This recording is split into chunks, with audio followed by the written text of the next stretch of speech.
পবিত্র রমজান মাস মুসলিম উম্মার কাছে ইবাদত, আত্মশুদ্ধি ও ত্যাগের মাস। এই মাসের 17ই রমজান ইসলামের ইতিহাসে বিশেষ গুরুত্ব বহন করে। এদিনটি সংগঠিত হয় ঐতিহাসিক বদরের যুদ্ধ।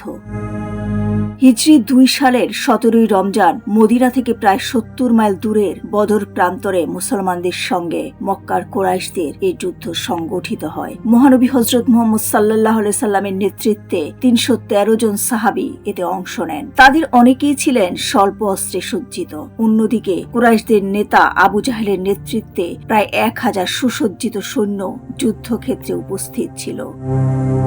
সংখ্যা ও সামরিক শক্তিতে পিছিয়ে থাকলেও মুসলমানরা আল্লাহর উপর অটল বিশ্বাস ও সাহসিকতার মাধ্যমে এই যুদ্ধে বিজয় অর্জন করেন। ঐতিহাসিক সূত্রে জানা যায়, যুদ্ধে কুরাইশদের প্রায় 70 জন নিহত এবং আরো 70 জন বন্দী হন। মুসলিম পক্ষের 14 জন সাহাবী শাহাদাত বরণ করেন। বর্ণনা অনুযায়ী এ যুদ্ধে আল্লাহর পক্ষ থেকে ফেরেশতাদের মাধ্যমে সাহায্য নাজিল করা হয়েছিল। এ প্রসঙ্গে পবিত্র কোরআনের সূরা আল ইমরানে বদরের যুদ্ধে আল্লাহর সাহায্যের কথা উল্লেখ করা হয়েছে।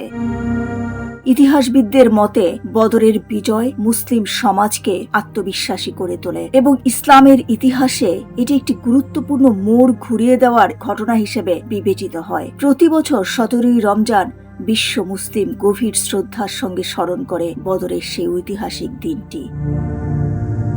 দিলরুবা খান, ইসলামী ডেস্ক, সোনালী নিউজ।